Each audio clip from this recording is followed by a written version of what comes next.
Imagine the man who had been calm, charming, and composed on live television for nearly 3 decades suddenly facing a moment that could shatter his legendary career.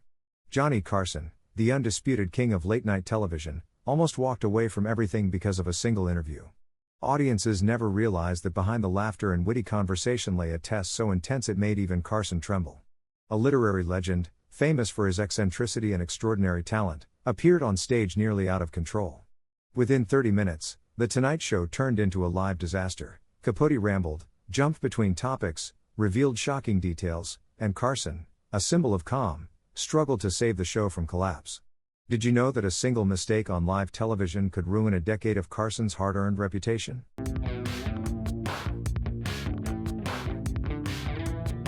Johnny Carson, the unbeatable icon of American late-night television, dedicated 30 years to hosting The Tonight Show, becoming a model of calmness and professionalism. With over 4,500 episodes and 22,000 guests, he was not only the host but also the center of power on a constantly shifting stage. Audiences saw his charming smile, but few realized that behind the lights, Carson had to maintain control over the entire show, from every word and gesture of the guests to every unexpected moment that could arise. Carson's calmness was not an innate trait. He would arrive at the studio hours before each broadcast, review guest profiles, make detailed notes on topics, and prepare multiple backup plans. This allowed him to remain in control no matter how difficult the guest might be. A Tonight Show producer once recalled, Johnny could turn a tense situation into a humorous moment with just a glance or a single light remark. Only those truly perceptive could recognize the pressure behind that smile. His ability to handle difficult guests was truly remarkable. When a major film star, known for an unpredictable personality, arrived late and flustered, Carson would simply smile and steer the conversation, leaving the audience unaware of any disruption. He once told his assistant, "Observe, listen, and never let emotions dictate your actions. That's how we maintain credibility." This careful preparation and keen observation created a Carson that colleagues called a master of controlling the atmosphere. Even when his jokes failed, Carson never lost composure. In segments where audience reactions were muted, he calmly shifted direction, turning the failure into another humorous moment or a meaningful exchange with a different guest. This ability not only protected the show but also ensured the Tonight Show brand remained flawless in the eyes of viewers. Carson's calm demeanor was even more impressive considering the massive workload he managed. A 90-minute broadcast required him to navigate dozens of unpredictable situations, guests going off topic, forgotten lines, or technical malfunctions. Each time, he reacted swiftly, maintained the program's rhythm, and transformed each incident into an intellectually or humorously engaging moment, leaving the audience completely unaware of the real pressure. Throughout his 30-year career, the rare occasions when Carson lost his composure highlighted his professional perfection. Only once did he reveal true worry and frustration, when an uncontrollable guest appeared live on air. This event became a lesson for Carson himself and the entire Tonight Show team about the importance of controlling every aspect of a live broadcast. Another notable aspect of Carson was his ability to turn pressure into opportunity. He understood that in live television, a single mistake could affect decades of reputation. Therefore, he set strict rules with his production team, carefully checking guest profiles, rehearsing emergency scenarios, and always preparing backup plans. This approach allowed him to maintain absolute stability while protecting the personal brand he had built over decades. Carson's subtlety also showed in how he combined humor and intellect. When a guest went off topic or touched on sensitive subjects, he never interrupted abruptly but guided the conversation, asking clever questions that steered the discussion back to the main point. Guests felt respected, and the show remained intact.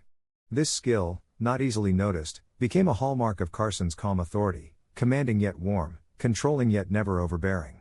Every detail in Carson's routine demonstrated discipline and professionalism. From pre-show preparation, observing guests, adapting to unexpected situations, to handling technical errors or failed jokes, he maintained high standards.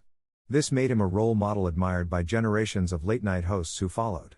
The rarity of Carson losing his temper was the highlight that showcased his talent.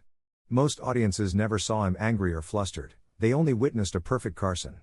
Yet on that single extreme occasion, he revealed his true human side, reminding everyone that even legends have their limits. So what broke his calm demeanor?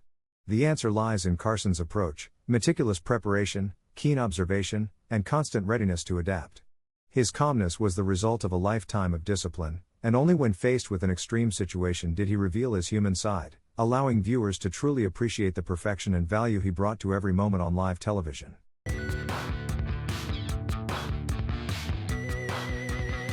Truman Capote was one of the most dazzling names in 20th century American literature. With Breakfast at Tiffany's in 1958, he created a cultural icon, where Holly Golightly stepped off the page to become a legend on screen through Audrey Hepburn's performance.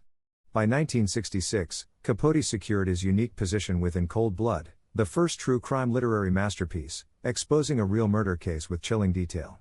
The book sold more than 2 million copies in less than a year, was translated into dozens of languages, and cemented Capote as an indispensable figure in world literature. Yet Capote went far beyond the printed page. He became a cultural phenomenon, a fixture at glittering parties in New York, Paris, and Los Angeles. Wherever Capote appeared, tales of the elite followed. He had a gift for anecdotes, from stories of Jacqueline Kennedy behind the White House curtains to sly remarks about fellow writers and artists. His raspy, high-pitched voice, paired with mischievous wit, gave him irresistible charisma on every public appearance. That is why American television considered him a ratings goldmine.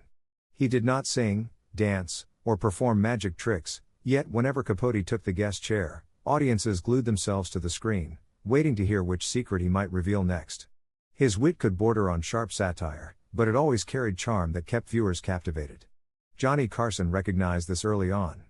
Throughout his 3 decades on The Tonight Show, Carson sought balance between mass entertainment and cultural depth. Capote embodied both, a globally renowned writer and a master storyteller in public. Every time he appeared, ratings soared. For this reason, Carson repeatedly invited him back, even regarding Capote as the cultural high point the show needed to affirm its stature. In many people's memories, Carson's conversations with Capote were the pinnacle of late-night television during the 1960s and 1970s. They discussed literature, art, and Hollywood personalities, but never in a dry, formal way. Carson, calm and measured, asked just the right questions to let Capote shine. And Capote, with his mischievous eyes and half-smile, knew how to turn each answer into a performance. Audiences often recall a moment in 1968, when Carson asked Capote about his relationship with Marilyn Monroe. The studio fell silent, and Capote responded with a story that was both vague and tantalizing, before delivering a witty punchline that sent the audience roaring with laughter. These moments made him a frequent guest and reinforced Carson's reputation as a host who knew how to let talent flourish. To Carson, Capote was not only a writer but also a symbol of cultural sophistication. His presence on The Tonight Show acted as a bridge between intellectual circles and mainstream audiences. For Carson, this was a way to elevate the program beyond pure entertainment, offering genuine value to millions of viewers. But that close bond also made what happened later far more haunting. Because by 1975, Capote appeared on The Tonight Show in a state unlike anything before, far from the witty, sparkling figure audiences adored. And from that night on, everything began to spiral off course. But on a night in 1975, Capote appeared utterly changed, and everything began to go off track.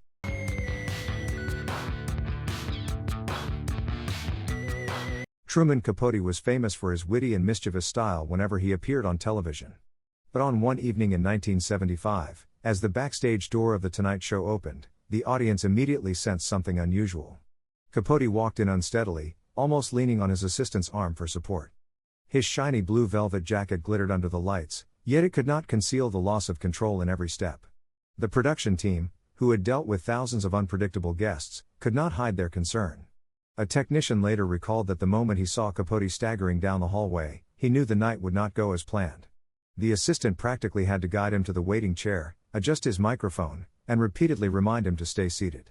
No one dared to speak loudly, as all eyes were fixed on Carson, who was still on set, unaware of how serious the situation truly was. Carson had only received a vague warning that Capote isn't entirely sober. By 1975, with 13 years of hosting The Tonight Show behind him, Carson was accustomed to improvising with all kinds of guests, from singers oversharing personal stories to young actors nervous on stage. But this time, he had no idea how severe it would be. As Capote approached the interview desk, the signs became clear: slow steps, half-closed eyes, and mumbling incoherent words. A few scattered laughs came from the audience, at first assuming it was part of a planned act. But the production staff knew instantly, it was no joke. Backstage, tension skyrocketed. The floor director spoke urgently through his headset, instructing camera operators to prepare tighter shots in case they needed to hide Capote's lack of control. A lighting technician froze, fearing any misplaced cue would expose the truth to viewers. Everyone understood that a single misstep could turn into a live disaster before millions of households. Carson sat at his desk, smiling as usual, Yet his mind raced with questions. Should he continue? Should he stop immediately and apologize to the audience? Or cleverly cut to another segment? The decision had to be made within seconds, as Capote lowered himself into the chair. The assistant finally let go, leaving Capote to adjust his own posture. He slapped the armrest, breathing heavily, blinking rapidly. The first stammering sounds from his lips brought the entire studio into silence. No one believed it was staged anymore, it was a situation spinning out of control. For a brief moment, the entire crew held their breath. A producer muttered backstage, "If Carson can't handle this, it will be the worst nightmare." Audience members in the front rows exchanged glances, sensing something was wrong. In that tense atmosphere, Carson had to maintain his calm facade, as if everything was under control. But he knew he was facing an unprecedented challenge. Within those first few seconds, he had to decide, continue, or cancel the interview altogether?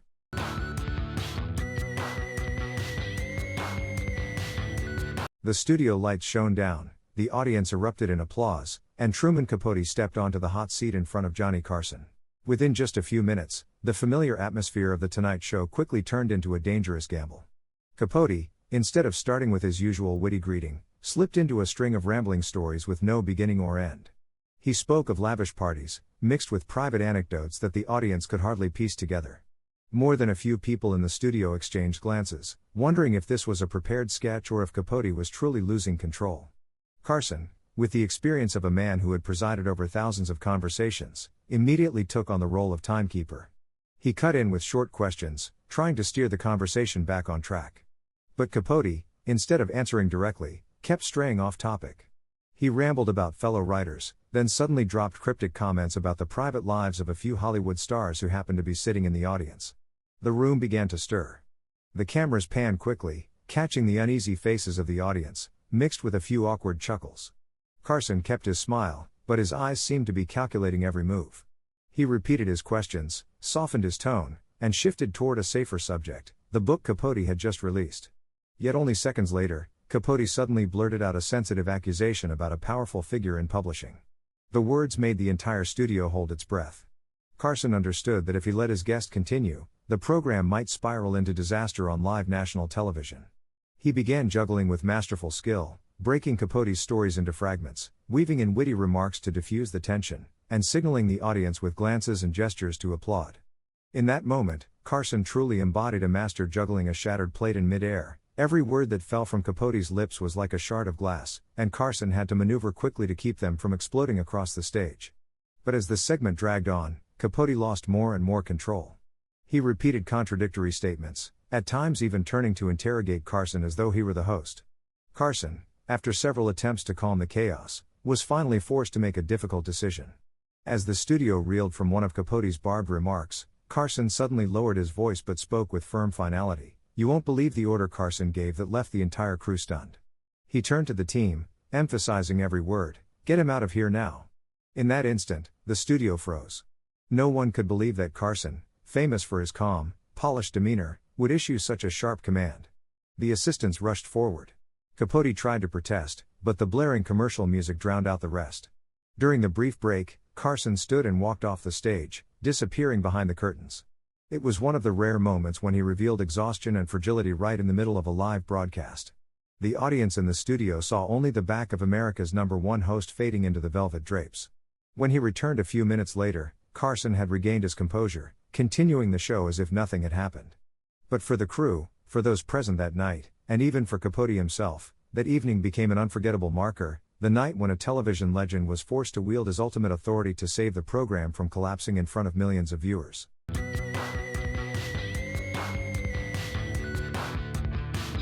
Right after the broadcast ended, Johnny Carson did not walk out as he usually did. Instead, he went straight to his private room and slammed the door. Those who had worked with him for years rarely saw him lose his temper, but that night his patience ran out. A guest had just thrown the entire studio into chaos, and what remained was a fracture in the trust Carson placed in the work he had devoted decades to. Within the closed walls of the backstage, Carson let his anger spill toward his closest team. He asked them, "What are we doing here? Is this still the show I want to lead?" These words were not meant to be answered immediately, they were more like a cry from a wounded spirit.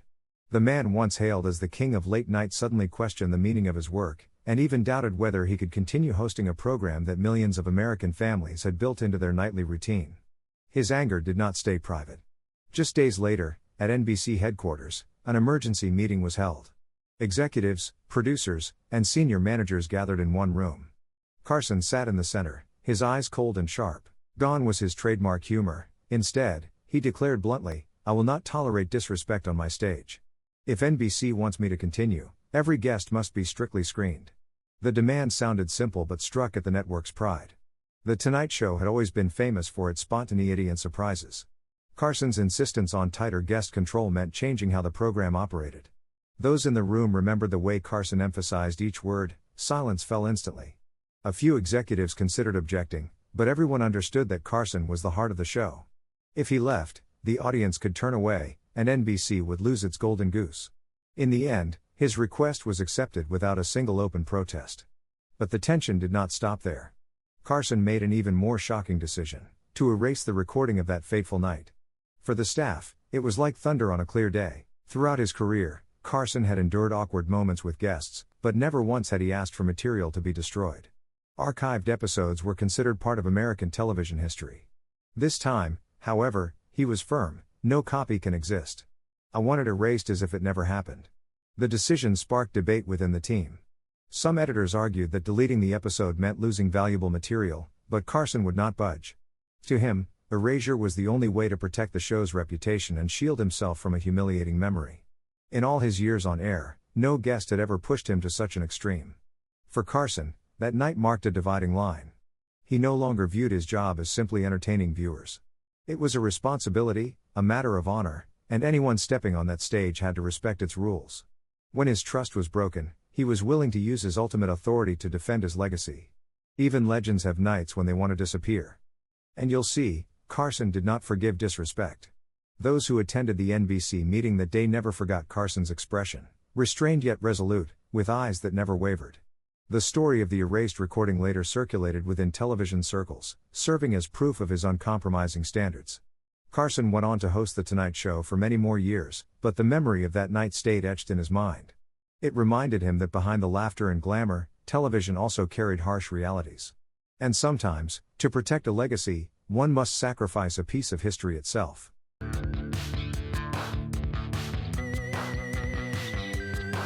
After the shocking incident on The Tonight Show, Truman Capote's image, once celebrated as one of America's finest literary voices, plunged into uncertainty. From a warmly welcomed guest, he was suddenly branded as an uncontrollable celebrity on live television. Producers who had once competed to book him now grew hesitant. The fear that he might repeat the same chaos made the doors of show business slowly close in front of him. Entertainment magazines wasted no time sensationalizing the event. They painted Capote as a living reminder of how fragile fame could be. One disastrous night could redefine an entire career. Outside Hollywood, audiences were divided. Some still admired Capote's sharp wit, but many others felt he no longer fit the standard of discipline required for television. Even worse, Capote began to sense the cold shoulders of the very social circles that once adored him at glamorous parties. For Carson, however, the incident carried a different weight. The seasoned host understood that live television was both a golden stage and a dangerous blade. One misstep could shake an entire legacy. That is why Carson quickly reinforced his absolute control over The Tonight Show. He pushed NBC to implement stricter guest screening procedures, from health checks to background reviews and pre-interview sessions. For Carson, control was not about stifling personality, but about ensuring the audience would never witness another on-air collapse. These changes set a precedent. After 1975, The Tonight Show became not only the most entertaining but also the safest program on national television. Carson built an invisible shield that protected both his team and himself from unpredictable disasters. While viewers still saw a witty, charming Carson, behind the curtain he was calculating every move, determined never to let history repeat itself. What set Carson apart was his ability to hide his emotions. He might feel anger, disappointment, or even fear, yet on screen he appeared calm and composed. That night with Capote taught him an enduring lesson: composure was not just a professional skill, but the very armor that safeguarded his reputation. Carson knew that if he ever let his emotions erupt in front of the camera, his 30-year career could collapse in seconds. This mindset made him a master of balance. Unlike many other hosts, Carson was not only a conductor of conversations but also a shield against the risks of live broadcasting. His calmness, often mistaken as effortless charm, was in fact the result of thousands of nights facing relentless pressure. After the Capote debacle, Carson strengthened his belief that his greatest strength was not in his punchlines, but in his ability to keep everything under control. Meanwhile, Capote's decline became undeniable. His rare appearances afterward only highlighted his alienation. No producer was willing to gamble on a man who could derail an entire show with a few uncontrolled remarks. Once a star of both literature and television, Capote turned into a symbol of downfall, a harsh reminder that the spotlight has no mercy for weakness. That night on The Tonight Show did not just mark the collapse of a genius, it also marked a turning point in how Carson ran his empire. He was no longer merely a guide for witty banter but the gatekeeper of reputation, for himself, for NBC, and for the integrity of the show. That night didn't just change Capote, it defined how Carson would run his show for the next decade.